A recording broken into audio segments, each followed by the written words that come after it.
मेरी दोनों बहू का इस घर में स्वागत है। अंदर आ जाओ, तुम दोनों बहुत सुंदर हो, बहुत प्यारी हो। केसरी ऐसा सोचकर अपने मन में सोच रही होती है।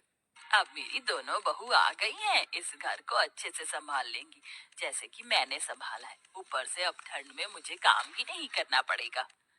जैसा मैंने सोचा था उससे भी बहुत सुंदर है मेरा ससुराल। अपना ससुराल देखकर तो मुझे इतनी खुशी हो रही है कि बस क्या बताऊं। मेरी तो सारी ठंड भी भाग गई। यहाँ तो किसी चीज की कमी ही नहीं है।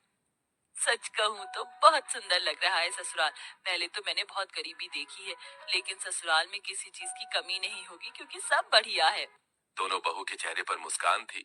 तुम दोनों बहुत थक चुकी होगी और तुम्हें ठंड भी लग रही होगी। चलो, मैं तुम्हें तुम्हारे कमरे में छोड़ आती हूँ, उसके बाद तुम्हारी पहली रसोई की रस्म करेंगे। केसरी ऐसा कहकर अपनी दोनों बहू को उनके कमरे में लेकर जाती है, जहाँ दोनों बहू थोड़ी देर आराम करती हैं। कुछ ही देर में केसरी उनके पास आती है और उन्हें पहली रसोई की रस्म के लिए बुलाती है। तुम दोनों ने आराम तो कर ही लिया होगा, चलो पहली रसोई की रस्म भी कर लेते हैं। केसरी ऐसा कहने के बाद दोनों बहू को ठंड में रसोई में छोड़कर बाहर चली जाती है। थोड़ी ही देर में फिर से वो दोबारा आती है। मुझे माफ कर देना, मैं तो तुम्हें सामान निकाल कर देना ही भूल गई, अभी देती हूँ। केसरी रसोई में आकर एक कटोरी लेती है और उसमें 6 चम्मच चीनी डालती है, 2 गिलास दूध निकाल कर रख देती है और साथ में 2 कटोरी चावल निकाल के डोंगे में रख देती है। ये रहा सारा सामान। अब तुम अच्छी सी स्वादिष्ट खीर बनाकर सभी के लिए मीठे में लेकर आ जाना। केसरी इतना कहकर रसोई से बाहर चली जाती है और दोनों बहू एक दूसरे की तरफ देख रही होती है। लगता है माँ जी हमें कुछ ज्यादा ही भली समझ रही हैं। मुझे तो लगता है कि उन्हें ये लग रहा होगा कि हमें खाना बनाना ही नहीं आता। चलो, कोई बात नहीं, हम अपने हिसाब से बना लेते हैं। ज्यादा बनाएंगे ताकि रात को खाने को मिल जाए। खाने के बाद कुछ मीठा अच्छा लगता है। इस तरह आराध्या और राधिका दूध चीनी चावल निकाल कर ज्यादा सी खीर बना लेती है, जिसके बाद वो खीर परोसकर घर में सभी को देती है। बहुत अच्छी खीर बनाई है। वैसे ठंड में खीर अच्छी लगती है, लेकिन चलो खाना तो अच्छा बनाना आता है तुम्हें।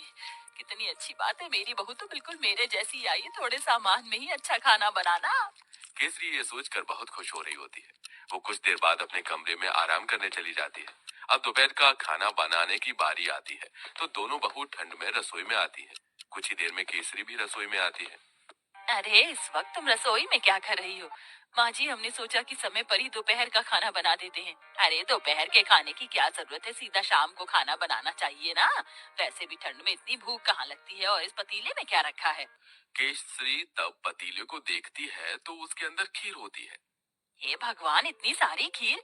तुम दोनों ने इतनी सारी खीर कैसे बना दी, जबकि मैंने तुम्हें सिर्फ 2 कटोरी चावल दिए थे, 2 गिलास दूध दिया था। अरे माँ जी, हमने ज्यादा इसलिए बना ली थी ताकि हम रात तक आराम से खीर खाते रहें। हे भगवान, तुम्हारा पेट है कि कुआं? आज के बाद ऐसा बिल्कुल नहीं होना चाहिए। जितना मैं सामान दूंगी उतना ही बनेगा। ठंड में इतना खाना कोई नहीं खाता। लेकिन माँ जी, लेकिन वेकिन कुछ नहीं। इस घर को चलाना है या घर की बर्बादी करनी है? आज से ही अपने कान में आठा लगा लो, फिर ये गलती नहीं होनी चाहिए। राम राम राम, इतनी सारी खीर देखकर कहीं आज मुझे हार्ट अटैक ही ना आ जाए। ऐसा बोलते बोलते केसरी अपने कमरे में चली जाती है और दोनों बहू ठंड में कांपते हुए एक दूसरे को देखती रह जाती हैं। फिर आती है रात को खाना बनाने की बारी। तो रात को जब खाना बनाने दोनों बहू ठंड से कांपते हुए रसोई में जाती हैं, उनसे पहले वहां केसरी मौजूद होती है। उसने पहले ही सब कुछ गिनती करके निकाला होता है। देखो बहू, ये एक बैंगन है, 4 आलू हैं, साथ में मैंने आटा निकाल कर रख दिया है। इस आटे में से केवल 10 रोटी बननी चाहिए। 2 मेरी, 4 तुम दोनों की और 4 दोनों मेरे बेटों की। ऐसा कहकर केसरी रसोई में चली जाती है। इस तरह दोनों ही बहू कंजूस सास से बहुत ज्यादा परेशान हो जाती हैं। रोटी बनाते बनाते आखिरी में 10 रोटी के बाद एक लोई रह जाती है। दोनों बहू वो भी बना देती हैं। तो इस बात पर भी केसरी उन्हें खूब सारी बातें सुना रही होती है।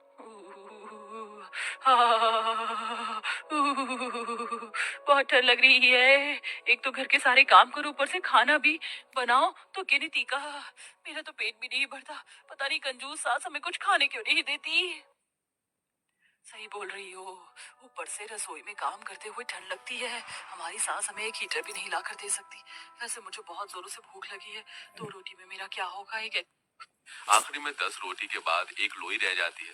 दोनों बहू वो भी बना देती हैं। तो इस बात पर भी केसरी उन्हें खूब सारी बातें सुना रही होती है।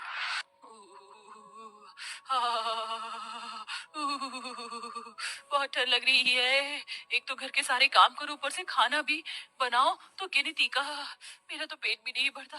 पता नहीं कंजूस सास हमें कुछ खाने क्यों नहीं देती।